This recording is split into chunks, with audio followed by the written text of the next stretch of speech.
청취자 여러분, 오다방이 벌써 35번째를 맞습니다. 격전 오픈 팟캐스트 오다방이니까 오피니언 리더가 많이 듣는, 이 방송만 들으면 누구나 오피니언 리더가 될 수 있는, 발음이 조금 꼬였습니다. 오다방입니다. 언제나처럼 지난주에 못 오셨는데요, 오늘 서혜성 작가 와 계십니다. 안녕하세요. 네, 안녕하십니까. 오스트랄로피테쿠스도 듣는 오다방. 오스트랄로피테쿠스가 지금 어디 있습니까? 네. 지난주에 왜 못 오셨어요? 지난주에 무슨 저기 남산에 안기부터 옛날에 했던 그런 자리들을 어떻게 좀 잘해볼까 하는 그런 회의가 거듭 있는데, 제가 물릴 수 있는 회의가 아니어서. 그렇죠. 네, 그렇습니다. 네. 이 방송에서 말씀드리긴 좀 그렇고. 네, 역사를 제대로 기억하고 보존하는 역할을 지금 서혜성 작가께서 열심히 해주고 계신데, 그런 일을 직업적으로 하는 사람이 있죠, 책으로 써가지고. 네, 오늘 그분을 모셨습니다. 네, 그런 일만 하는지 아닌지는 좀 따져봐야 되는데, 뭐 먹고 사는지 제일 궁금하잖아요. 그러니까요. 일단 성함부터 알려드리겠습니다. 박세길 선생님이십니다. 어서 오십시오. 반갑습니다. 감사합니다. 이분을 소개할 때 꼭 소개해야 될 게, 사실은 죄송합니다만 그것만은 아니겠지만 많은 분들이 알고 계시는 게 다현사 박세길. 다시 다현사. 옛날에는 그냥 이게 DNA 일종이었죠? 아니 굉장히 많은 사람들이 염색사 뭐 그런 거 다시 쓰는 한국 현대사. 그게 언제 나왔죠? 일권 나온 것이 1988년. 88년. 중요한 것은 제 나이 26살 때였습니다. 우와. 지금 저기 하는 거야? 과시하는 거야? 과시하는 거야? 과시해도 돼, 옛날 얘기니까. 26살 때. 그 시절에는 보통 흔히 있었던 일이죠. 그렇죠. 아마 서혜성 작가님도 아마 그때 뭔가를 버전이 좋아졌어. 옛날에는 이러지 않았는데 이게 버전이 좋았어.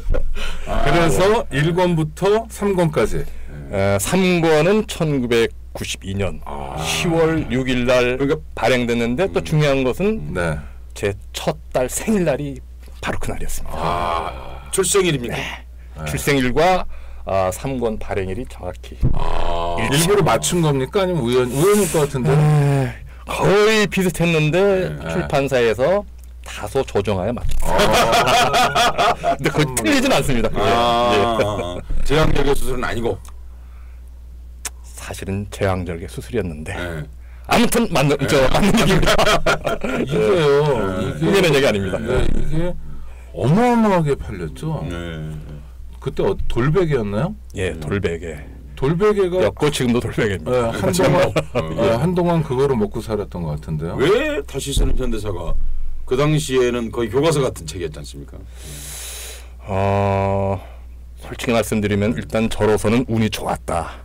때를 잘 만났다라고밖에는 얘기를 할 수가 없는데, 뭐 그때 이제 그런 어떤 류의 현대사를 간절히 원하고 있던, 그 간절히 원하는 사람들이 또 무지무지 많은 그런 시절에 어떻게 탁하니 이제 던진 것이 한마디로 그냥 대박을 됐다, 이렇게 얘기를 할 수 유행하는 있죠. 말로 대박을. 그러니까 지금 그런 책 내면 아마 안 팔릴 겁니다. 그러니까 이런 거죠.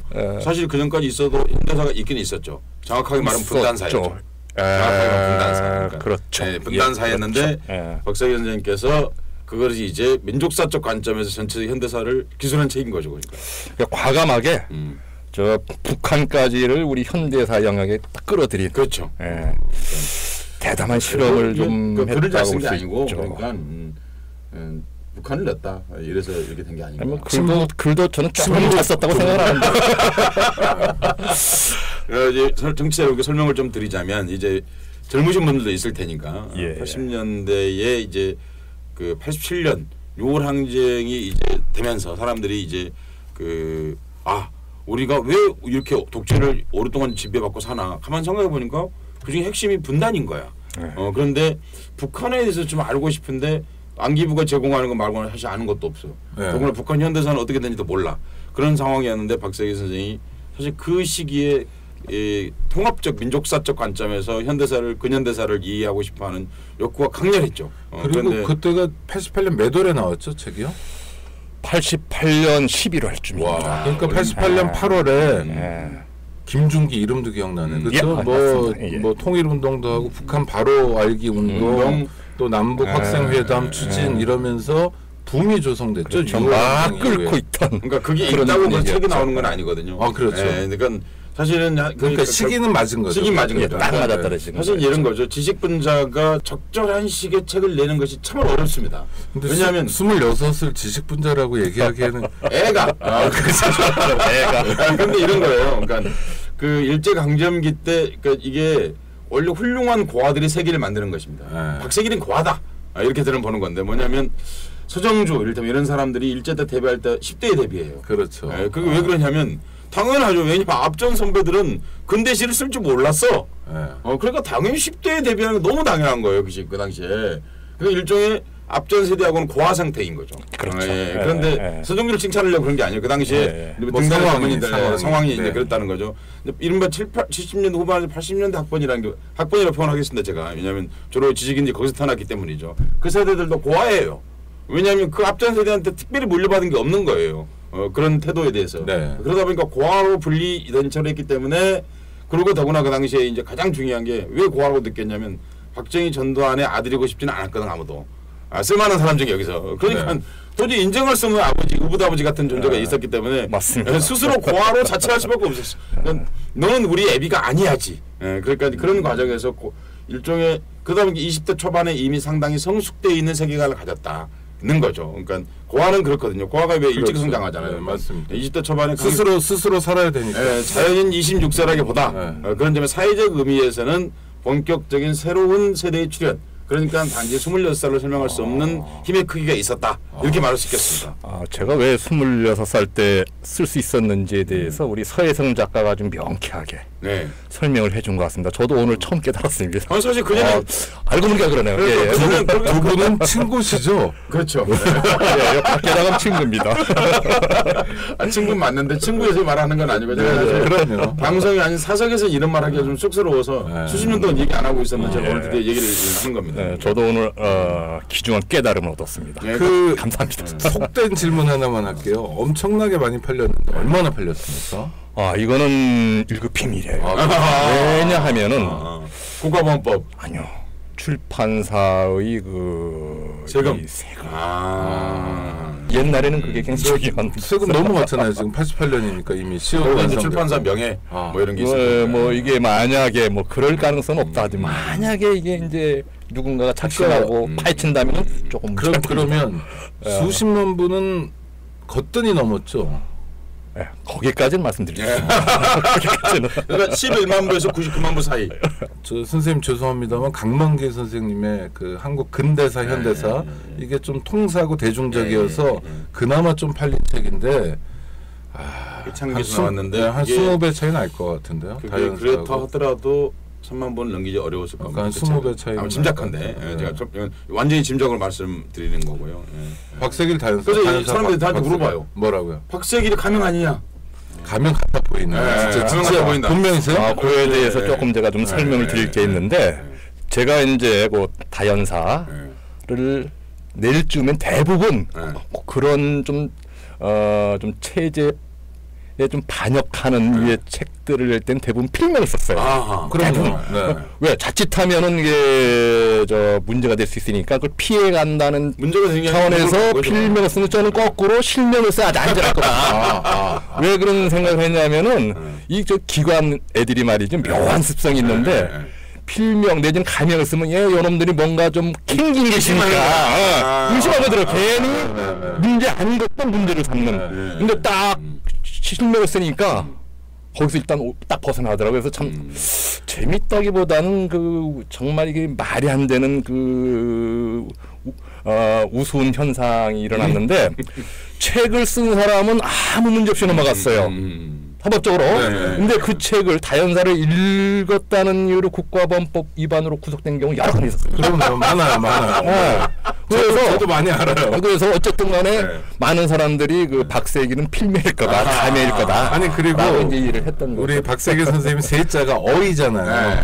근데 얼핏 이렇게 우리가 주의 깊게 안 하면 세계 새로운 길, 이런 필명 아니냐 뭐 이런 느낌이 있었고요. 예전에 그 뭐 한승호, 이정로 이것이 정치 노선인데 이런 가명들이 있었어요. 누가 이름을 지어주셨어요? 아니 저희 아버님이 지어주셨죠. 무슨 세자를?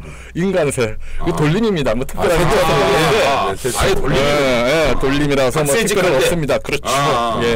그 세자인데 길은 이제 좋을 길 세상이 좀 좋아져야 된다라고 나름대로 뭐 해석을 하자면 이름이 아주 자빨 아니고 이름은 완전히 홍세화 수준의 그렇네. 근데 이제 저 발음대로 이 새로운 길 새 길이 될 거냐 아니면 새 길로 빠지는 새 길이 될 거냐 알게 모르게 두 가지 시선이 많이 교차해왔습니다.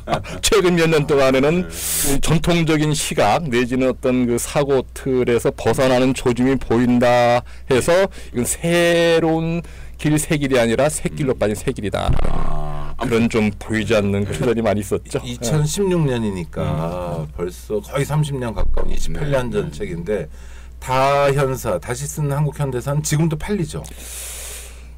저는 그 점이 사실 좀 마음에 많이 좀 부담이 되는 지점인데 지금 시기는 사실 안 맞아. 그래서 저는 주변에 읽지 말아라고 하는데 어쨌든 계속 팔리고 있어요.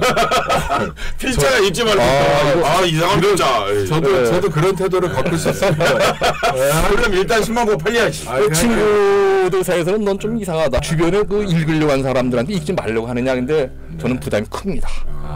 그 출판사 측에서 작년에 그 문의가 왔습니다. 그 기존의 그 필름 있지 않습니까? 네네. 너무 낡아서 더 이상 찍을 수가 없기에 다시 그걸 일일이 쳐서 새로 그 편집을 하려고 한다. 그러니까 이왕 이런 기회에 좀 개정판을 좀 내는 게 어떻겠습니까?라고 해서 고민을 해봤는데 도무지 엄두가 안 나는 거예요. 그래서 이것은 이제 1990년대에 한 그 시대에 있었던 역사 인식을 담아낸 것으로 그냥 이렇게 둡시다. 해서 이제 개정판에 신판이 나온 거예요. 편집을 다시 해서 이제 전혀 새로 뭐 나왔는데 이 모양이 달라지니까 어떻게 또 더 많이 팔려요. 이게 그래서 또 부담이 더 커지는. 하여튼 뭐 그런 이렇게 잘 말씀드리면 될 것 있습니다. 같아요. 우리는 그릇을 형식이라고 그러는데요. 그릇 그렇지 않습니다. 사실은 우리가 빗살무늬 토기 뭐 이렇게 쭉 변화해 오면서도 그릇 자체가 하나의 내용입니다. 역사 그래요? 인식이랑 일종의 그릇과 같습니다. 그러니까 그건 8, 90년대 한국의 당시 지식인들이 가지고 있었던 역사 인식, 적어도 분단사를 넘어서려고 했던 어떤 지금 보면 좀 투박할 수도 있지만 그 당시로서는 아주 중요한 안 맞는 게 있을 수 있죠. 아니 지금 빗살무늬 토기가 우리에게 안 쓰고 있지만 그걸 규정하게 여기는 것과 같은 거죠. 그 시대 인식, 그 시대 인식으로서의 의미를 부여할 수 있다. 그런 점에서 지금 책을 팔리는 것에 대해서 여러분 진짜 안 사보거나 그러지 마시고 왜냐하면 그 당시 지극히 정보가 제한적이었기 때문에 박세길 선생이 그 책을 쓰면서 어느 사실분이 조금 어긋날 수도 있습니다. 왜냐하면 특히 북한에 관한 부분 정보 접근 자체가 거의 불가능했기 때문에 그런 부분들이 있다 하더라도 그 시대에 그 어떤 청년 학자, 청년 지식인이 어떤 고민을 했는가를 같이 느껴보는 것도 큰 의미가 있다 이렇게 말씀드릴 수 있습니다. 다시 쓰는 한국 현대사의 저자 박세길 선생. 선생. 또 하나 이거 중요한 게 이름이 굉장히 중요한 겁니다. 왜냐하면 다시 쓰느냐 말 가지고 뭘 당한 거냐면요. 기왕에 얘기가 나왔으니까 이전까지 있었던 건 아니었다. 그렇죠. 이런 싸가지 없는 굉장히 시건방지는 사실 그리고 26살 청년이 잠깐만 아니 26살 청년이 건방지게 다시 쓰는 그러니까 지금까지 있는 건 가짜였다는 얘기잖아요. 그뿐만이 아니라 사업가 출신도 아니시죠. 그렇죠. 철학가 아니에요? 전혀 이상한 사람이야. 그러니까 역사를 전공하지도 않은 사람이 철학가 출신이 현대사를 다시 쓰니까 굉장히 참 시건방짐을 넘어서 다시 쓰는 한마디로 아니 내가 가령 한국 사람 아니고 다시 쓰는 생물학사 그래봐요.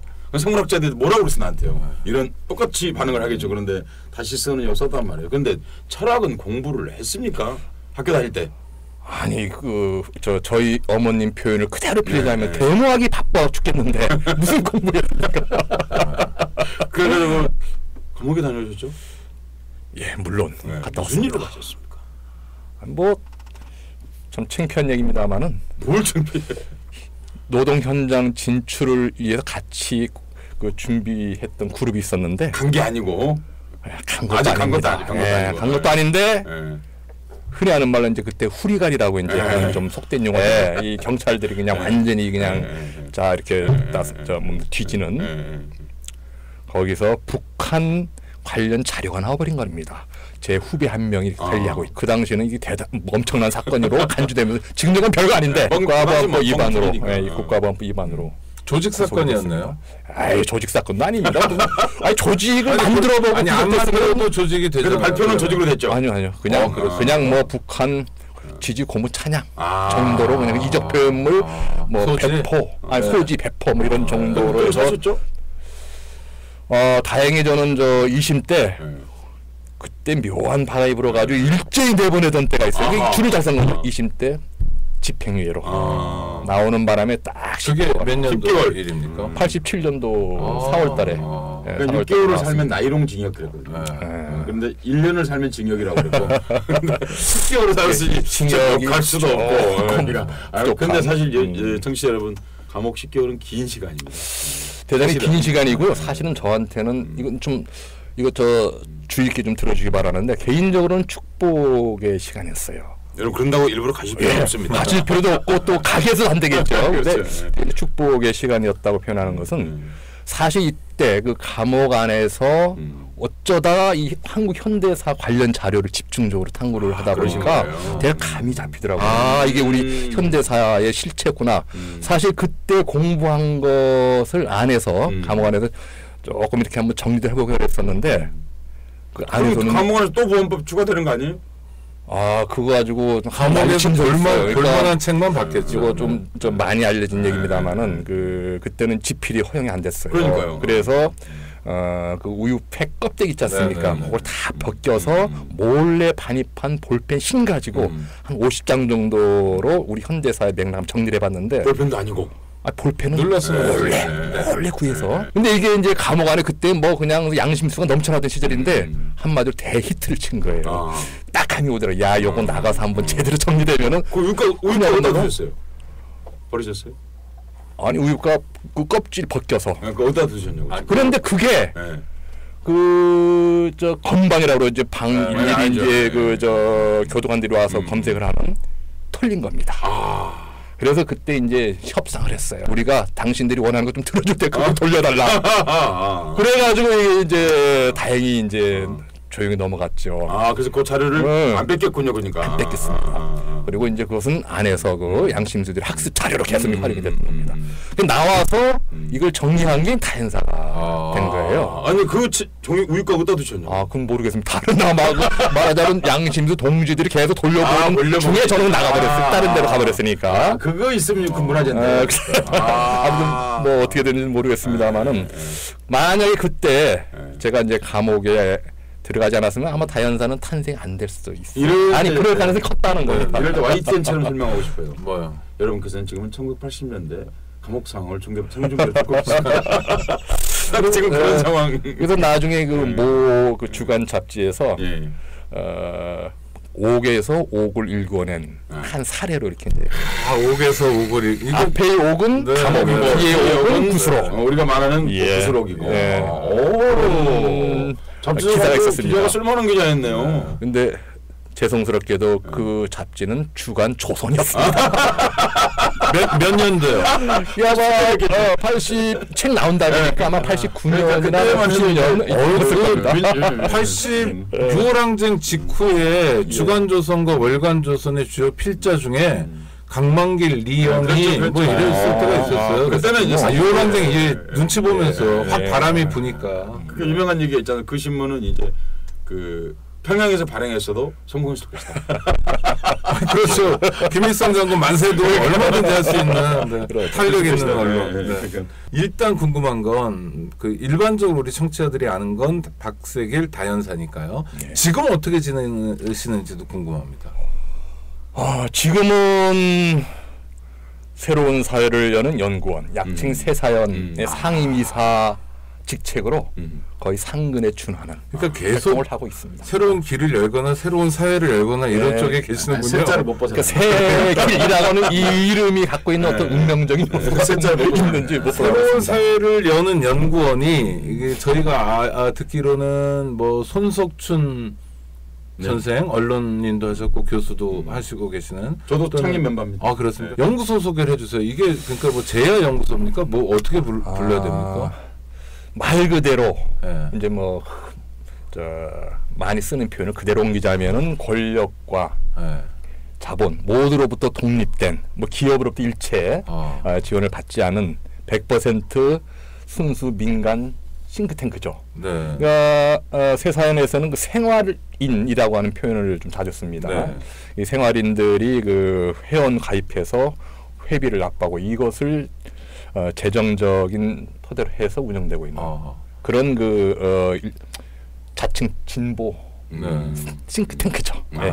그런데 하시는 일은 뭐예요? 그러니까 새로운 사회를 여는 연구원. 말 그대로 이제 새로운 사회의 비전을 네. 마련하기 위해서 출범을 했는데 10년 동안 좀 꾸준하게 그 10년 됐습니까? 축적해서 올해가 정확히 만 10년째입니다. 그래서 지난 2월 25일 날 10주년 뭐 총회도 아니 10주년 총회도 왜 하필이면 6월 25일 날 하고 우연이죠. 특별한 이유는 없습니다. 네. 뭐 6.25라 한국 전쟁 그거는 전혀 관계없이 그냥 주말 공교롭게 6월 25일 됐는데 해오신 일이 어떤 건지 대단히 죄송합니다만은 제가 사실 이제 그 주요 창 멤버였는데 네. 저하고 그 한의사 후배 둘이서 결심해가지고 이제 시작해서 만들어진 것이 새사연했는데 저는 2006년 출범했는데 1년 정도만 채우고 떠났어요.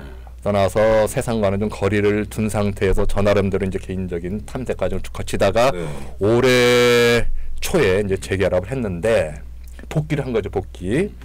그래서 사실 자세한 내막은 잘 모릅니다. 모르지만은 객관적인 그 성과, 예를 들면은 뭐 출간된 간행물이라든가 내지는 뭐 보고서 등등을 같은데 어쨌든 매년 한두 권의 책은 낼 정도로 꾸준히 그 당시 시대 상황을 회복하고 나름대로 여러 가지 정책 대안을 마련했다. 예를 들면은 2012년 대선 전에 리셋 코리아라고 한국 사회 거의 모든 분야를 막론하는 정책 대안을 하나를 이렇게 좀 종합해서 낸 연구 성과물이 있어요. 예를 들면 한번 이렇게 가보자. 예. 네. 그것을 이제 대통령 선거의 즈음에서 던진 거죠.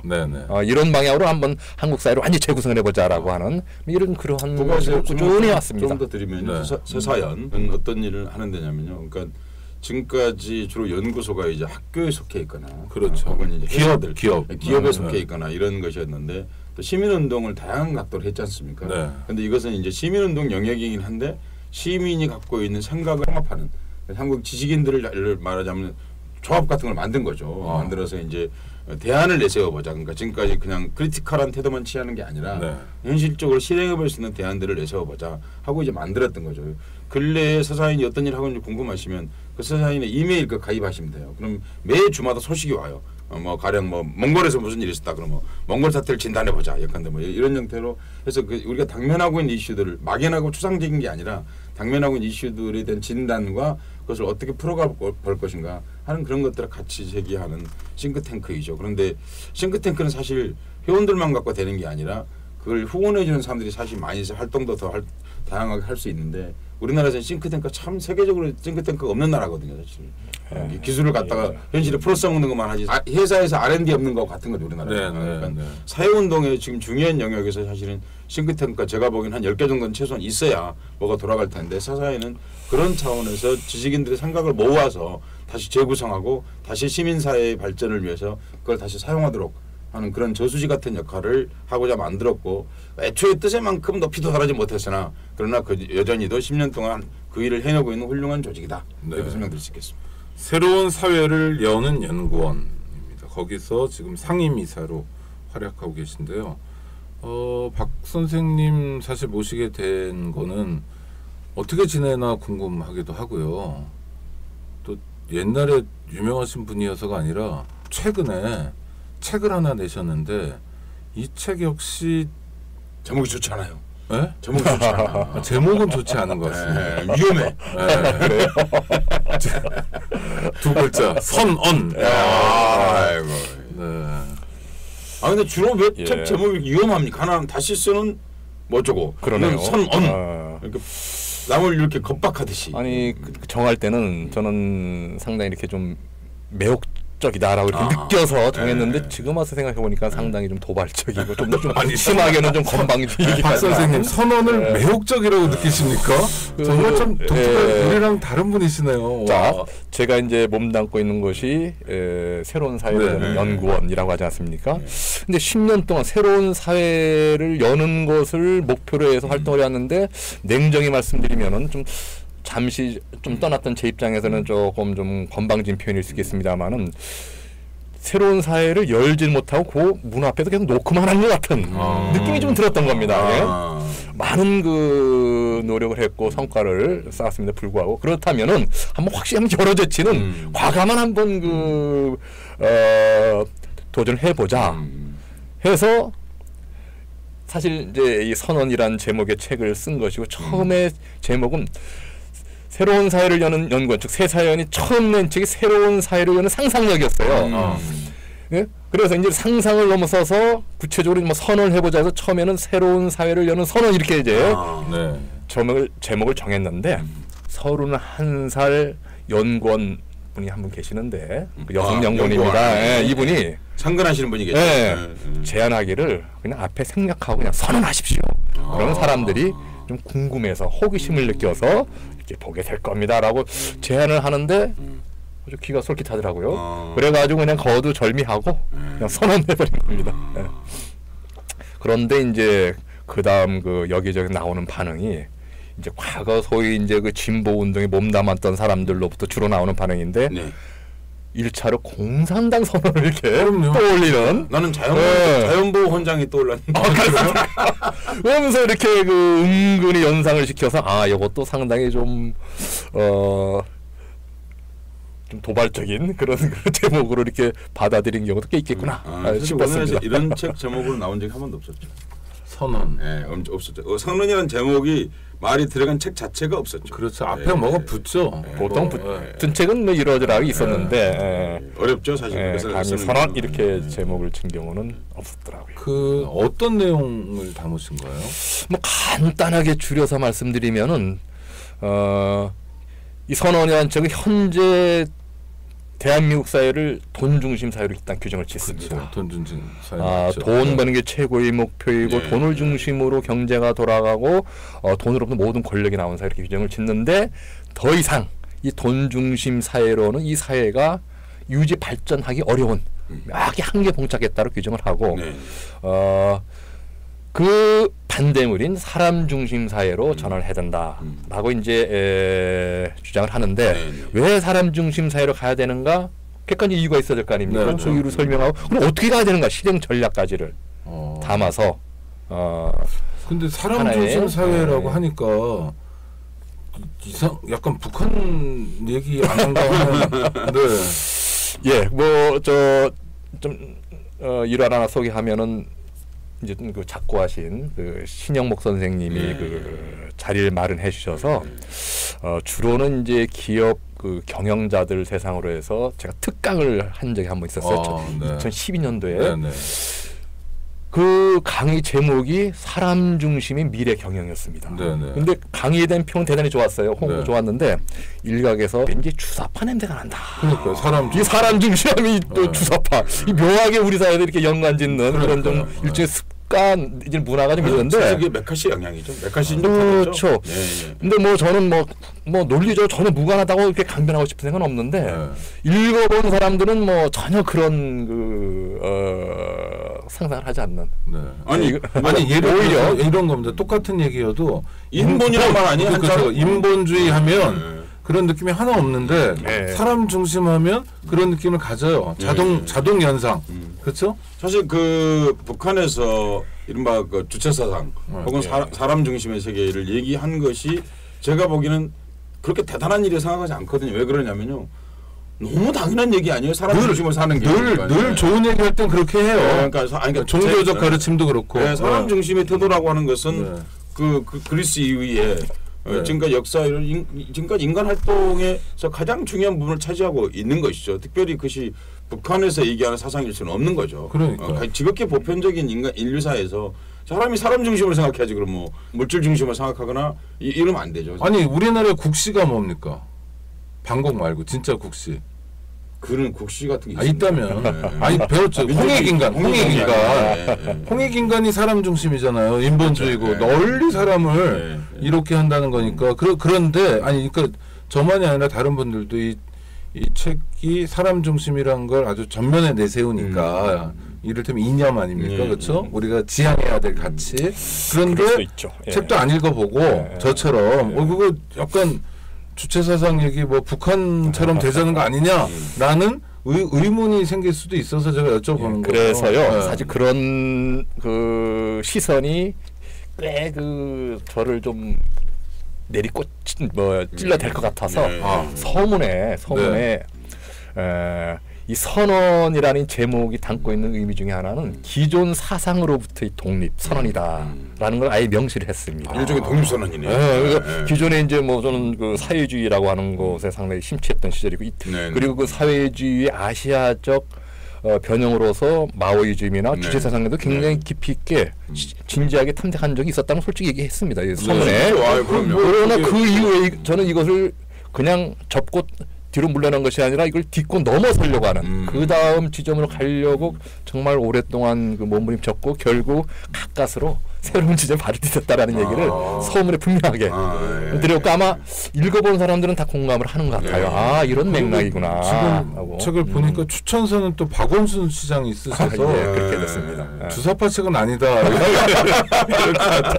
그렇게 뭐 연관쳐 이해해도 뭐 크게 틀리지는 않을 거예요. 박원순 시장이 쓰신 그 대목에도 나오던데 그 6.15 선언할 때 시민사회가 요청한 일종의 선언문 내용에 반영해달라 하는 그런 내용도 글을 쓰셨다고.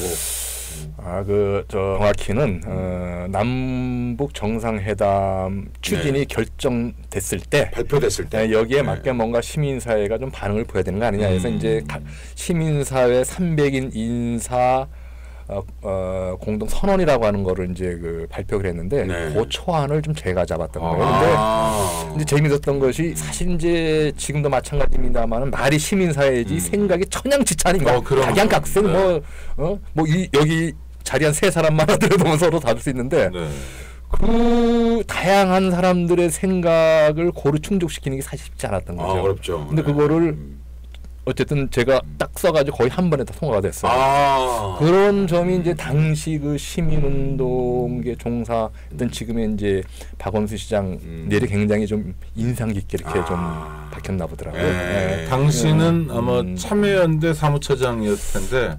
그렇죠? 아마 그걸 쓸 거예요. 참여연대 사무처장이었던 당시 박원순 변호사가 볼 때 초안을 박세계 선생이 작성했는데 신기하게도 300명이나 되는 말 많은 사람들이 거의 아무런 이견 없이 그 초안을 통과시켰다. 제가 기억하기에는 그렇다면 거의 초유의 일입니다.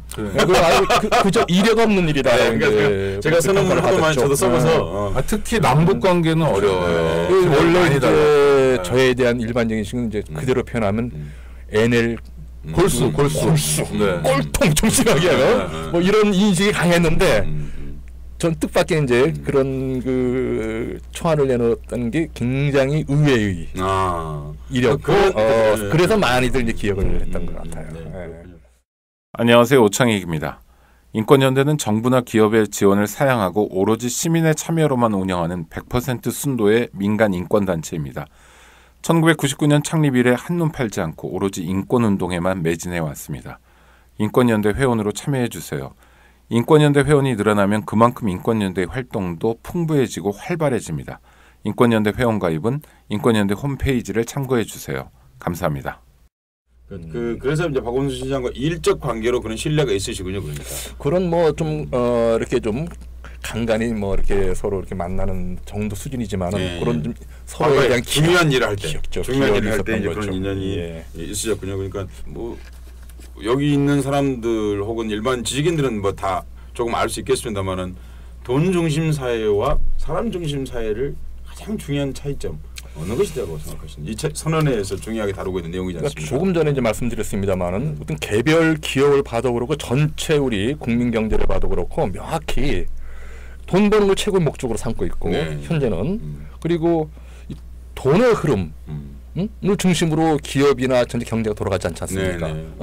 그리고 당연히 그 정치 이반자들도 그런 맥락에서 접근하고 그리고 주식회사 제도를 보면 알지만은 모든 권력은 돈으로부터 나옵니다. 재벌이라고 하는 것이 그러한 그 돈을 권력의 원천으로 삼는 시스템을 극단화시킨 거죠. 돈 권력이죠? 네, 돈 권력이 쉽게 얘기하면. 정반대로 보시면 됩니다.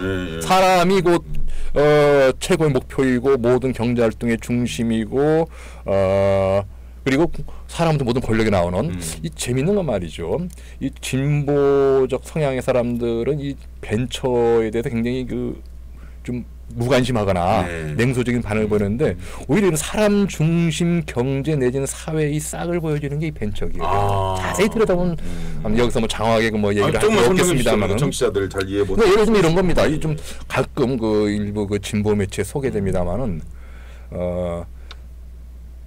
돈을 잘 벌어서 행복한 것이 아니라 행복해서 돈을 잘 번다. 이런 얘기가 있어요. 무슨 얘기냐면은 그 기업 구성원들이 정말로 자아를 실현하고 기업 활동을 해서 충분히 성취감을 느끼고 행복함을 만끽할 수 있도록 적절하게 환경을 조성하면 돈은 잘 벌린다. 적절히 잘 벌린다. 여기서 무엇을 제가 얘기를 하려고 하냐면은 지금까지 돈 중심이냐 사람 중심이냐라고 하는 이 프레임은 주로 윤리적 관점에서 접근을 했단 말이죠. 이거는 뭐 오랜 역사를 갖고 있는 거죠. 근데 제가 이 선언이라는 책에서 제기하는 핵심은 동시에 경제 논리라는 거예요. 사람 중심으로 가야 쉽게 돈도 잘 벌린다. 경제의 생산성도 향상이 되고 경제도 활성화되면서 결국은 나머지 여러 가지 복지 문제 등등도 풀려나갈 수 있다라고 하는 철저히 경제 논리에 초점을 맞춰가지고 기술을 한 겁니다. 그러니까 인간성이 생산성이다.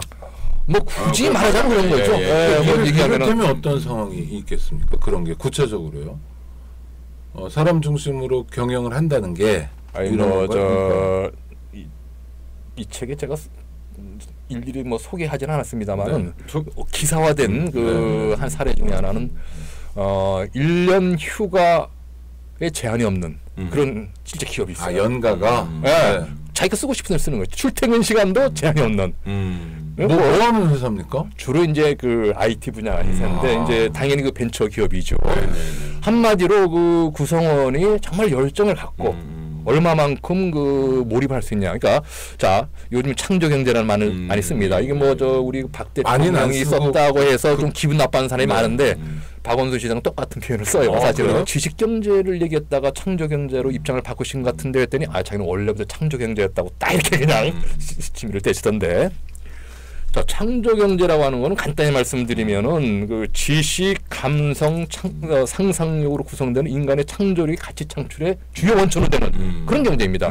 여기서 핵심은 얼마만큼 자발적 열정을 갖고 몰입을 하냐에 따라서 이제 생산성이 좌우가 되는데 자발적 몰입을 하려면 사람이 목표가 돼야 되죠. 사실 수단이 되면 안 됩니다. 그렇죠. 그러면 그 조직의 부속품이 되면 안 돼요. 활동 중심이 돼야 돼요. 그 다음에 아무런 결정권도 행사 못하고 그냥 주어진 기계적으로 수행한 절대 그 몰입이 안 되죠. 자기 결정권을 행사할 수 있어야 됩니다. 실제 그런 것을 잘하는 IT 분야 벤처기업은 잘 나가요. 그렇지 못한 경우는 결국은 그 후진 문화에 발목 해가지고 문 닫습니다.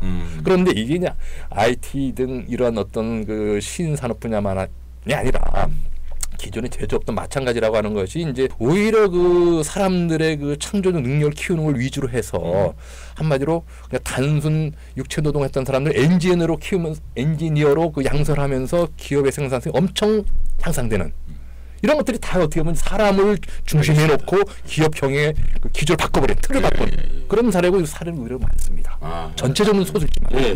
잘 알겠습니다. 그런데 대략 뭐 그렇게 옛날 80년대 신문을 보면 박세길이 계량주의자가 됐다. 이런 말을 들을 가능성이 계량주의자가 아니라 변절을 한 겁니다. 그러니까 박세길은 큰 궤적적 변화가 있다는 느낌이 들어요. 지금 얘기를 들으면서요. 그렇습니까? 스스로 그러니까 말만 사람 중심이지 내용이 완전히 바뀌었어요. 스스로도 과거 좌우 구도 내지는 좌파적 관념이 좀 그 말은 100번 옳습니다. 근데 전 거꾸로 이제 이 책에서 계속 논증을 해가는데 현재의 돈 중심 사회 그 뿌리는 자본주의인데 이것을 어떻게 넘어설 거냐? 기존의 사회주의적 관념 내지는 그 전략은 절대 불가능하다. 오히려 사람 중심 사회라고 하는 이 해법이 기존의 자본주의 어떤 그 독소를 치유하고 넘어서는 현실적인 길이 될 거라고 저는 논증을 하고 있습니다. 그래서 이것을 여기서 장황하게 얘기를 해야 될지 모르겠는데 그런 점에서는 저는 진정한 과거 좌파적 전통을 오히려 창조시켜서 한 사람이라고 저는 자부를 하는데 과거 그 잣대로 보면은 뭐 변절이고 배신이고 그런 얘기고 농담을 한 얘기고요. 그러니까 그 지난 한 200년 동안 서구 사회를 중심으로 해서 일어났던 어떤 이데올로기 진영 내지는 그 이데올로기라는 게 쟁투하기 위한 목적이 아니라 새로운 세계를 설정해가면서 이제 나온 것이지 않습니까? 그런 과정에서 이제 쟁투도 생기고 갈등도 생기고 이제 그런 것인데요. 선생님 이 책에서 얘기하고 있는 것처럼 좌우를 넘어서는 진보. 사실 이제 굉장히 좋은 표현인데요. 그러니까 사실 그러니까 그 반대를 위한 반대, 약간 그런 것들이 없고 뭔가 창조성이 그 안에 개입될 수 있는 여지를 이제 말씀하시고 그런 것들을 세상에 이끌어갈 수 있다, 바꿀 수 있다. 기본적으로는 지금도 여전히 큰 틀에서 보면 일종의 개혁주의 혹은 혁명주의적 관점 자체는 뭐 그건 유지되고 있다는 생각이 들어요. 말하자면요, 여전히. 그러면 좌우를 넘어서는 진보라는 건 뭐 어떤 것일까요? 글쎄요, 이걸 어떻게 간결하게 설명하는 게 능력인데 아직까지는 그 능력을 제가 못 갖춰서. 이 책에서 굉장히 중요한 대목이 사실 생각이 들어서요. 일단은 뭐 책 내용과 무관하게 이제 최근에 이제 브렉시트 현상 내지는 저 미국의 그 트럼프 현상 등을 우리가 보면서 확연하게 느낄 수 있는 것은 과거 좌우도 자체가 이제는 거의 뭐 뒤죽박죽이 되면서 무의미해져가고 있는 이 가난한 자들이 오히려 극우 세력과 뭐 손잡고 이런 점에서 기존 좌우구도의 유효성은 분명 사라져가고 있다라고 하는 걸 이제 우선 좀 잠깐 짚고 싶고요. 우선 더불어서 이 기존 좌우구도에서 항상 진보는 왼쪽에 있다라고 하는 것이 뭐 불변의 통념이었는데 한번 보십시오. 냉정해서 기존의 그러한 좌파적 관념으로 문제를 효과적으로 해결해 나가는 것이 전 세계 어느 곳이 있는가. 한때 남미 좌파가 연쇄적으로 집권하면서 뭔가 새로운 가능성을 보여준다 싶었는데 지금 다 엉망이 되고 있잖아요. 결과적으로. 안타깝지만은 베네수엘라 같은 경우에 뭐 더 심한 경우 더 심각하고요. 뭐 저 최근에 브라질 등등. 저는 이런 점에서 우선 냉정하게 한번 짚어봐도 대목이 있다. 저는 왜 이 좌파적 관념 내지는 전략이 지금의 이 신자유주의 이유를 설계해야 될 이 세계사적 국면에서 무기력해졌는가? 저는 오히려 이제 문제를 한번 진지하게 살펴봐야 될 그런 좀 시기에 왔다라고 하는 거를 저는 좀 최근 제기를 하고 있는 것이고 그러니까 사람 중심 사회를 만들어가는 주체는 굉장히 광범위합니다. 그러니까 예를 좀 말이죠. 여기서 하나 좀 새롭게 좀 제기하고 있는 대목 중에 하나가 상인들 하면은 보통 좌파 운동가들은 이 뿌띠부르주아 해가지고 그렇죠. 되게 좀 정원시하는 저 사람들은 사실 그 19세기 관념이죠. 그렇죠. 근데 저는 사람 중심 사회를 만들어가는 유력한 하나의 주체로 자영업자들이 뭐 구체적인 사례까지 좀 들어가면서 한마디로 이제 관념의 변화가 이제 불가피한 하나의 지점이라고 보여지고 당연히 중소기업 경영자들 중요한 하나의 그 당사자들이죠. 파트너 수준이 아니라 당사자. 그래야만 자신들의 문제를 해결할 수 있는 말하자면 기업의 지속 가능성을 보장받을 수 있는.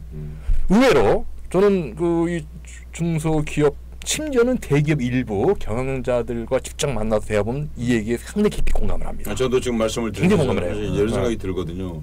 사실 이제 한국의 노동운동에 늘 막히는 부분 중에 하나가 저는 생각해 놓치고 있는 부분이 있다. 사실 한국은 자영업자 비율이 엄청 높은데도 불구하고 자영업자들하고 뭔가 세계의 따뜻함을 공모하고 뭐 혹은 진보를 얘기하고 이런 기회는 아예 없지 않았는가 지난 70년 동안 없었죠. 없다가 2008년 글로벌 금융이 겹치면서 이 사람들이 극도로 억눌렸다가 분위기가 바뀌니까 이제 그야말로 같이 살자, 함께 살자, 이 상생의 가치를 내세우면서 이제 막 진출을 해요. 자발적인 진출합니다. 근데 아직도 이제 진보정은 이 의미를 제대로 해석하고 이것을 진보의 한 그 동력으로 수용하는데 굉장히 주저하거나 내지는 기피하고 있죠. 아니 어쩌면 철학도 없어요. 이분들은 어떻게 해야 될지 사실 모르. 지금 이제 중요한 말씀 하셨다고 생각이 들어서 이제 그 말씀을 드리는 이 책에도 이제 그런 내용이 나와 있습니다. 그러니까 여러분들 이제 이거 선언이라는 박세길 선생님 쓰신 책을 보시면 이제 그런 내용들을 이제 보실 수가 있는데 그러니까 그랬을 때. 그 지금 얘기하신 과거의 이제 상인 흔히 말해서 19세기식 표현이죠. 그러니까 그런 사람들에 대한 태도에 대한 좀 수정적 관점을 얘기하고 있는 거지 않습니까? 뭐저 어떻게 보면 전면적인 시각 네. 전환이 요구된다는 거죠. 그보다 더 이제 중요한 것은 네. 자 우리 고용 시장의 90%를 내지는 가까이를 차지하는 게 중소기업이라고 하는 사실 다 잘 알 그렇죠. 거예요. 그렇죠. 그런데 노동운동 차원에서 보면 중소기업 노조 조직률이 2%밖에 안 됩니다. 네, 없습니다. 그리고 그 2% 2. 네. 100명에 둘. 네. 근데 그 2% 대부분 한국노총 소속이에요. 소위 그 민주노총 소속생님 거의 없습니다. 네. 무슨 얘기냐 하면은 우리가 노동운동이라고 하는 이 영역에서 중소기업 완전히 배제됐다는 얘기예요. 정확히 얘기하면 중소기업 환경에 맞는 노동운동 개척하는데 완벽하게 실패했다는 얘기입니다. 그러니까 중소기업도 실패했고 자영업자는 생각도 안 해봤고. 아예 시도도 안 해봤고. 자 절대 다수를 찬 중소기업 노동자들은 노동운동으로 배제돼 있다, 소외돼 있다 이렇게도 표현할 수 있는데 문제 핵심 뭐냐면 중소기업 환경에 맞는 노동운동의 전략. 그건 결국 제 결론은 사람 중심 사회라고 하는 이 좌표를 가질 때만이 나오더라라는 얘기예요. 굉장히 중요한 문제입니다. 이건 현실적으로. 중소기업 노동자일수록 노동조합이 더 절실하죠. 노동 조건이 안 좋을 테니까. 그렇죠. 그런데 해고가 쉽고 그러니까 당연히 그런데 그러면 사람 중심 이념, 사람 중심의 가치를 수용하면 됩니까? 구체적으로는 어떻게 해야 됩니까? 간단히 말씀드리면 일단은 이제 경영자들의 경영 마인드가 함께 바뀌어야 됩니다. 말 그대로 사람 중심. 으로 그러니까 노동자를 말 그대로 기계의 한 부속분으로 돈벌이 수단이 아니라 함께 그 운명을 헤쳐나가는 동반자로서 보고 거기에 맞는 이제 경영 마인드 내지는 시스템을 구축해야 되는 게 기본 전제이고요. 여기에 맞춰서 어떻게 이제 노동자들이 한마디 상생 가능한 방향으로 기업 경영의 또 하나의 그 축이 될 것인가. 이것이 앞으로 이제 우리 중소기업이 살 수 있는 길이고 동시에 노동자가 살 수 있는 그런 점에서 노동운동의 그 좌표. 전략이 근본적으로 재정립돼야 되는. 그렇지 않으면은 경험적으로 노동자들한테도 안 먹혀요. 뭐냐면은 대기업처럼 자산이 넉넉하지 않은 곳이잖아요. 그렇죠. 한 숟가락 더 떠먹다 밥그릇 깬 그런 경우가 지난날 그 중소기업에서 노동쟁이 예, 보편적인 결과다. 그 피해의식이 있어요. 노동자 자신이. 있죠. 그래서 어떤 그 전투적인 급진적인 노동운동 을 제기하면 다 퉁돌려버립니다. 결국은 함께 살 수 있는 물론 현실은 함께 사는 게 아니죠. 그냥 뭐 업주만 살고 노동자들은 여전히 그냥 뭐 소외되고 이렇게 수탈받고 있습니다만은 박 선생님께 여쭤보고 싶은 건 중소기업이 함께 사는 모델로 간다면 그거야말로 정말 괜찮은 뭐죠 요새 창조 대한민국인가요? 하여튼 이런 대한민국으로 가는 길이니까 그럼 구체적으로 한두 가지 팁만 주신다면.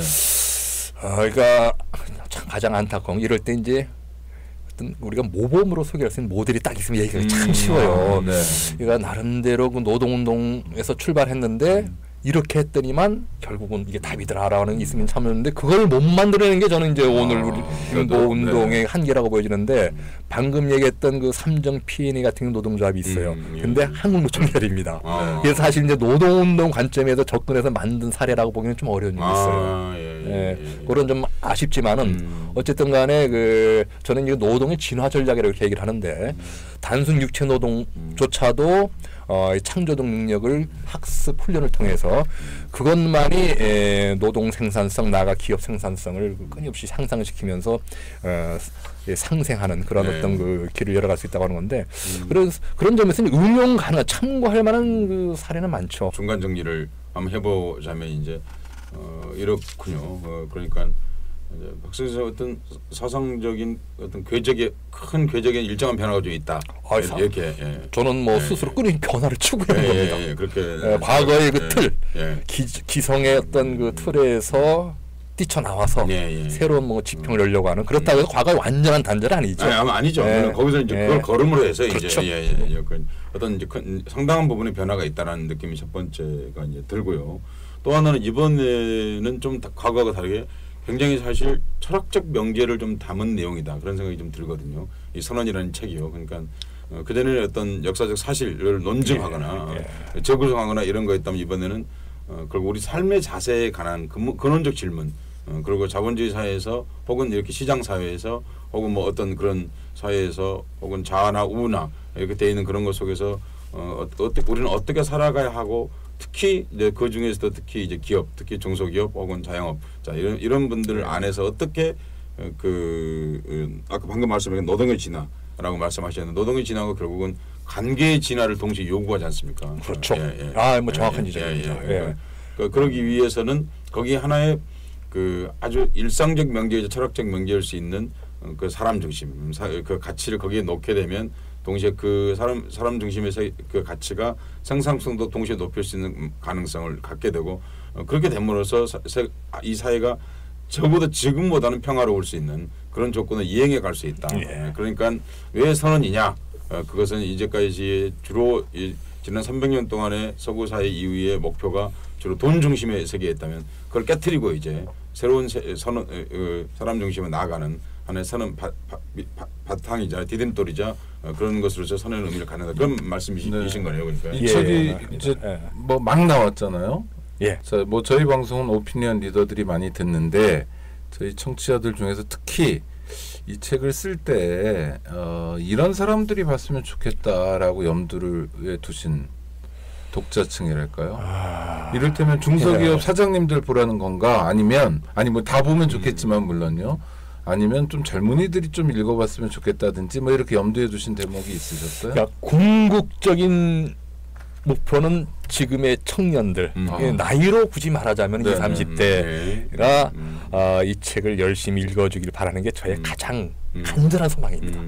책 표지 뒤에도 그렇게 이렇게 보면 암시를 해놨고 또한 그 본문에도 한 그 챕터가 아예 그렇게 이제 할애돼 있는데 근데 아직은 뭐 거기에는 이르지 못하고 오히려 그 출발선에서는 묘하게 40, 50대 분들이 오히려 이제 이 책을 읽기 시작을 하고 또한 좀 공감을 하는 저는 이게 약간 의외이면서 거꾸로 좀 새로운 의미에서의 그 또 희망 아창감과 동시에 희망 느껴졌습니다. 왜냐하면은 저는 이제 50대 정도면은 흔히 하는 말로 맛이 다 갔다. 완전히 그 송골화돼가지고 이제는 뭐 그 저 역사에도 진보라든가. 박세균 선생님 50대입니다. 예, 저 50대 중반인데 정확히 얘기하면 그렇게 생각하고 조금은 좀 이렇게 좀 접었던 반대. 의외로 저는 오히려 쉽게 이 문제에 공감하면서 맞아 우리 사회 이렇게 가야 돼 안 그렇겠냐 이런 얘기를 의외로 좀 많이 들었어요. 많이 들었고 어쨌든 이제 출판사를 집계해 본 바에 의하면은 현재 40, 50대 분들이 1차로 우선 이 책을 읽기 시작을 하고 있다라고 하는 건데 한편은 안타깝죠. 한편은 또 굉장히 희망적인 요소가 될 수 있겠다. 그래서 저는 40, 50대가 교량 역할하고 다리를 놔주는 역할을 하면은 그 다음에 이제 20, 30대가 본격적으로 이 문제 의식을 가슴에 품고 뭔가 그 행동으로 들어가는 좀 그런 어떤 그 역동적인 장면이 펼쳐지지 않겠는가라고 하는 게 제가 현재 머릿속에 가장 환상적인 그림입니다. 아마 비슷한 생각이실 텐데 하여튼 50대 중반이시니까요. 돈 중심 사회여도 50대 중반에 이르기까지 살아오신 분들은 그 나름의 경쟁력들이 있는 것 같아요. 하여튼 잘 살았든 못 살았든 성공했든 경제적으로 그렇든 그렇지 않든 간에 하여튼 여태까지 살아왔는데 문제는 돈 중심 사회가 이렇게 심화되는 또 강화되는 상황에서 이 세상과 만나야 될 후속 세대들 젊은이들에게는 이전에 경험하지 못한 정말 새로운 숙제, 고민, 과제 이런 게 놓여져 있는 거 아닙니까? 그렇죠? 그렇죠. 두 가지 점에서 처음에 사회 진출하실 때와 달리 지금은 젊은이들 훨씬 더 어렵게 사회 진출해야 되는 거잖아요. 어렵죠. 훨씬 어렵죠. 그러니까 이제 50대 이제 저를 기준으로 한번 얘기를 해보겠습니다. 제 동년배를 기준으로 두 가지 점. 하나는 그동안 나름대로 좀 자신감을 가지고 우리 사회를 끌고 왔는데 이게 좀 제대로 안 돌아가요. 갈수록 어려워집니다. 그건 뭐 통계 수치로 나타나지 않습니까? 그러니까 과거 소위 민주정부 10년 때보다 이명박 박근혜 정부 때 이 저 성장률로 대표되는 통계 수치가 훨씬 못해요. 훨씬 못합니다. 이거 가벼운 얘기 아니죠. 여기서 야 이건 아니구나라고 하는 이제 문제식 하나. 그 다음에 부모 자식과의 관계에서 벌써 제 아까 자녀도 벌써 이제 20대 막 중반을 넘어서는데 쉽게 대부분 비정규직이란 말이죠. 아빠는 정규직인데 자식은 비정규직이에요. 거꾸로 되면 괜찮습니다. 내가 비정규직 자식이 정규직 이거는 우리 사회가 좀 더 나은 방향으로 가면 희망적으로 보는데 이건 정반대란 말이죠. 자칫하면은 부모보다 더 못 사는 자식 이게 계속 그 뒤로 인다는 것은 이거는 잘못돼서 한참 잘못된 거죠. 이건 논리가 설명이 필요 없는 겁니다. 이런 점에 대해서 정말 진지하게 고민해보고 뭔가 이거는 잘못돼서 한참 잘못됐구나 바뀌어야 되겠구나라고 하는 그런 그 고민이 늘 바탕에 있었는데 딱 이 선언 던져지니까 무릎을 치는 이제 그런 분들이 의외로 저는 많이 존재한다고 하는 게 새롭게 던지 계기로 사실 이제 이런 책이 이제 권하고 싶은 청년이 이제 가령 구의역에서 지난번에 이제 돌아간 그런 청년 같은 사람들인데 저는 가장 슬펐던 건 그 청년의 죽음이었고요. 사실 그만큼 슬펐던 것은 그 청년의 그 소지품이었습니다. 컵라면. 컵라면만을 얘기하는 건 아니고 거기에는 어떤 문화적인 요소라든지 혹은 소비적 요소가 전혀 들어있지 않았거든요. 정말 이 청년 맞아요. 소비적 요소 무슨 콘서트 티켓이라도 한 장 나왔으면 우리 마음이 아니 차라리 여자 가수 사진에 한 장 들어 있었으면 아니 정말 포르노 잡지가 들어있어도 저는 차라리 나왔겠어요. 그런데 거기는 정말 온통 생산력에 관련된 그리고 사실은 제가 어렸을 적에 본 생산력에 관련된 도구들이었어요. 50년 전에 본 도구들이죠. 그 도구들이 그대로 들어있었거든요. 거기에는요. 그게 정말 저를 슬프게 했어요. 그러니까 이 청년 세대에게 아무 상상력이 없구나. 내지는 상상력을 가질 시간조차 여유 내지는 뭐 여건이 전혀 안 되는 거죠. 그러니까 사실 이제 그런 청년들에게 이런 메시지가 정말 중요하지 않는가 싶어요. 사실은요. 그런 사람들에게 이 책을 권하고 싶은 그런 마음입니다. 그러니까 근데 어떻게 해서든 근데 이 청년 이제 박세희 선생님이 기대는 20대에 했는데 생각 안 읽고 50대가 읽는다 말씀 때문에 제가 이 말씀을 드리는 건데 이제 시작이니까요. 시작이긴 하지만 이런 생각이 드는 거예요. 20대가 왜 그러냐면요. 그렇게 시장이 완벽하게 구속되어 있는 겁니다. 완전히 어떤 면에서 공부 좀 하고 말하자면 시험 잘 보는 애들은 거기에 스스로 포섭된 거고요. 그렇지 않은 사람들은 정말 겨를이 없는 거예요. 그 사람들이. 그러다 보니까 이런 이제 박세희 선생님이 쓴 선언에 관련된 그리고 그 선언이 다른 선언이 아니고 바로 사람 중심의 선언인데 근데 그 선언에 올 기회가 사실 없는 거예요. 그렇죠. 아직은 심리적으로 너무 거리가 먼 겁니다. 여기까지 다가가기에는 마음의 여유나 여러 가지 그 당장 자신에게 막 던져진 수많은 과제들을 그 생겨는 문제죠. 너무 여유가 없는 그런 상태라고 저는 이해를 하는데 그런데 제가 부탁을 드리는 거예요. 그럼에도 불구하고 이 방송을 듣는 분들이 있거든요. 그 20대 청년들에게 말씀을 한마디 해줬으면 좋겠어요. 참 묘하게도 말입니다. 그 제가 이곳에 오기 전에 그 홍익대학교 교육방송국 학생 3명이서 제가 있는 사무실 찾아왔어요. 인터뷰를 하셨군요. 인터뷰 이유가 뭐였냐면 자기들 생각은 너무 우리 사회가 돈 중심으로 가는 것 같다. 사람의 가치를 무시하고 뭔가 문제가 있는 거 아닙니까? 근데 잘 모르겠습니다. 전문가로서 이에 대해서 진단해 주십시오라고 하는 그런 그 주문 찾아왔던 거예요. 근데 제가 이제 간략하게 이제 설명하는데 이 책을 딱 권하면서 부제를 읽어줬어요. 부제가 이 책의 부제가 사람 중심 사회로 가는 길 이렇게 돼 있는데 딱 보더니 깜짝 놀라는 거예요. 아니 마치 귀신이 홀린 것 같다. 자기들이 이 책 때문에 인터뷰가 아닌데 전혀 모르는 겁니다. 전혀 그런 사실 제 이름도 모르고 온 거예요. 그냥 어떻게 그냥 새로운 사회를 여는 연구 사회에 대한 정석이 가지고 있는데 아니 자기들이 정말 막연하지만은 가진 문제의식을 이렇게 나름대로 이미 이렇게 좀 해부를 하고 정리를 하고 그 책까지 나왔는데 마치 이걸 알고서 찾아온 것 같은 느낌이었다고 굉장히 좀 놀라워하고 참 감격해했는데 제가 이 사례를 소개한 건 물론 작은 사례에 불과할 있습니다만 제가 만나본 청년들 통해서 혹은 여러 가지 그 언론 매체를 통해서 보건데 사실은 이 문제의식이 굉장히 건강하게 밑에 깔려 있어요. 다만 두 가지 너무 좀 사는 게 힘들고 그러다 보니까 옆을 돌아볼 기회 없다는 거 하나고 또 하나는 굉장히 중요한 대목인데요. 지금의 20, 30대, 40대 초반까지도 해당됩니다. 승리한 경험이 없습니다. 같이 사람들이 힘을 모아서 뭔가를 돌파하고 일궈낸 경험이 없어요.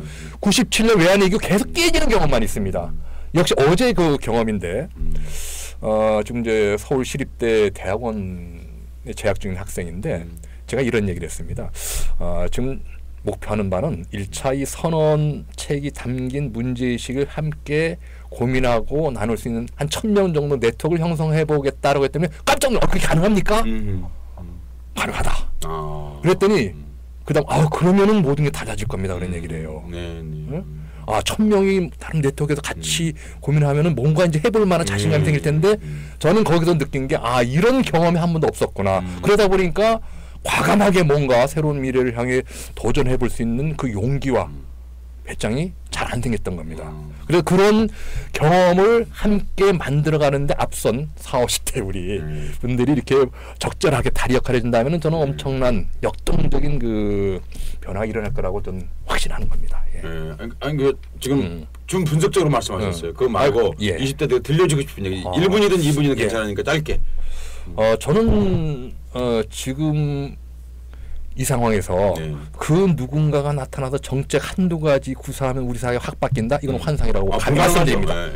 이 만약 그런 생각이면 빨리 벗어나야 된다라고 하는 것. 정말 이제는 우리 사회가 이 돈 중심에서 사람 중심으로 저는 그것을 그 운영 체제, OS라고 이렇게 표현했습니다만은 그 전환을 위한 지난한 노력 없이는 사실 안타까운 얘기입니다. 우리 20, 30대 청년 세대의 미래는 점치기 어려운.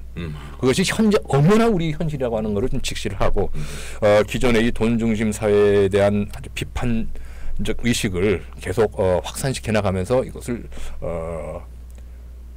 좀 돌파하기 위한 적극적인 그 노력을 할 때 진정한 그 자기 삶을 좀 되찾을 수 있는 길이 열린다고 하는 걸 저는 좀 냉정하지만은 분명하게 말씀드리고 싶습니다. 예. 총선 대선과 같은 정치적 이벤트도 중요하지만 그것만으로 단박에 모든 걸 바꿀 수 있을 만큼은 아니다. 훨씬 문제 근본적이라는 겁니다. 근본적이고 한국 사회가 안고 있는 숙제가 많기 때문에 구조를 함께 바꿔 나가야 되고 그 구조를 바꾸는데 관심 갖는 사람들, 당사자인 청년들일 수밖에 없다. 궁극적으로는 전 청년들이 결국 이 문제의 해결의 주역이 될 때 결국 우리 사회도 달라질 수 있고 청년 자신의 그 문제도 해결될 수 있다. 그래서 저는 그 책 말미에 나라가 청년을 구하는 것이 청년이 나라를 구하는 것이다. 그러므로서 청년 스스로의 운명을 바꿀 수 있다라는 얘기를 했습니다. 선생님은 무슨 방송 활동을 하고 계시나요 지금요?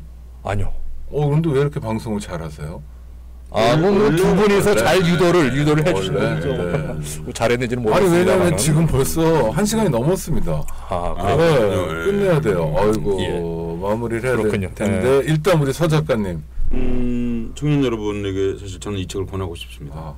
왜냐하면 아까 우리 방송을 시작할 때 박사길이 다시 쓰는 이라는 이름으로 앞전 형들이 했던 모든 가업들을 쳐부시면서 이제 새롭게 등장했지 않습니까? 그런 것처럼 여러분들의 미래를 청년 세대는 두 가지 운명밖에 없습니다. 아까 우리가 말씀드렸던 것처럼 고아가 되느냐, 아니면 앞에 사람들이 했던 걸 그대로 따라 사느냐, 노예가 되느냐. 그 박세길이 오늘 던지고 있는 건 선언이지만 동시에 질문이라고 생각합니다. 뭔가 질문하고 있는 겁니다. 거대한 질문을 던지고 있는 거죠. 여러분 어떻게 살아갈 것인가? 사실은 박세길 그러면 동시에 대답하고 있습니다. 사랑 중심으로 세계를 이동시켜야 한다라고 지금 말하고 있습니다. 여러분, 그러니까 노예로 사느냐, 아니면 고아로 사느냐, 둘 중의 길에서 언제나 새로운 길은 고아에게 주어진다는 말씀을 드리고 싶습니다. 그 예로 하나를 들어드리면 여러분 사람 중심 혹은 민주주의 사회 혹은 인권이 보장된 사회가 훨씬 더 생산력이 높습니다. 구체적인 예를 들어드리겠습니다. 미국이 세계 최강이 된 것은 이미 1880년대에 생산력에서 세계 제1대 최강국이 되었습니다. 그런데 그 이유는 무엇이었냐면 바로 그 20년 전에 노예 해방을 했기 때문입니다. 자유가 있는 곳에서, 인권이 있는 곳에서, 그리고 사람이 있는 곳에서, 사람이 존중받는 곳에서, 오늘 박세기 선생 표현을 빌리자면 사람 중심 사회가 가장 생산력이 높습니다. 그것이 바로 참된 사람 중심 사회를 말하는 거죠. 그러니까 그렇습니다. 그러니까 여러분 박세기 선생 오늘 외치고 있는 사람 중심이라는 것이 그런 인간적 생산력도 동시에 높일 수 있는 그런 가치 지향점을 얘기하고 있다고 생각합니다. 책은 그렇게 써 있습니다. 여러분들에게 그 선언이라는 책을 한 번씩 여러분 청춘의 선언으로 한 번씩 받아들이시기를 그리고 그러면서 한 번씩 읽어보시기를 일독을 권합니다. 네, 서 작가님 말씀 감사한데 맞네요. 미국이 그랬습니다. 미국이 남북정전 직후에 남성 참정권 1870년 보장되고 그다음 여성 참정권 1920년인데 하여튼 여러 나라들이 참정권 보장 이런 게 되면서 생산력이 확 올라갑니다. 그렇죠? 역시 뭐 노예의 삶하고는 다르니까요. 그런데 예. 청년들에게 노예냐 고아냐 둘 중에 하나를 골라라 그러니까 굉장히 난감해질 것 같은데 그 고아라는 게 정말 뭐 저 어렵고 뭐 외로워도 슬퍼도 뭐 나는 안 울어 그런 고아를 얘기하는 게 아니죠. 네. 기성의욕과 우뚝선 네. 엄밀한 의미에서 자의 독립. 뭐 그렇죠. 독립이 당당하는 거죠. 당당하는 거예요. 노예냐 자유인의 삶이냐. 우리 박 선생님도 마무리 말씀 또 청취자들하고 인사 나눠주시기 바랍니다. 뭐 저 자신은 과거의 박세길이 아니라 끊임없이 새로운 박세길을 주고났습니다. 네. 그것의 진정한 목적은 낡은 틀에 갇힌 대한민국 사회가 아니라 끊임없이 새로운 지평을 여는 그런 그 대한민국이 되어야 한다라고 하는 그 꿈이 곧 동시에 저의 이제 삶을 규정해왔고 지금 제 꿈이 됐던 바로 지난 10년 동안 그렇게 살아왔습니다. 이제 정말 넓은 그 공간에서 열려진 그 장에서 사람 중심 사회라고 하는 이 새로운 화두를 가지고 같이 머리 맞대고 때론 한번 찐하게 몸부림쳐보는 그런 기회를 가졌으면 좋겠습니다. 여러분한테 좋은 선물이 됐으면 좋겠는데 이 선언이라고 하는 책 한 권이 감사합니다. 네, 우리 청취자 여러분들 지난 우리 금요일 프로그램이죠. 금요일 프로그램 중에 인문학 산책 김태호 교수님 책이 방송에 나가자 그 이후에 알라딘의 9위까지 올라왔다는 거예요. 청취자들 덕분입니다. 폭격이요? 아니 폭격 말고요. 답사. 네. 뭐 저는 이 책도 우리 청취자들이 많이 사서 보실 거라고 생각하고요. 주변에 선물도 할 거라고 믿습니다. 그게 이제 오피니언 리더가 오다방만 들어서 되는 건 아니고 오다방에서 소개하는 책도 읽어야 됩니다.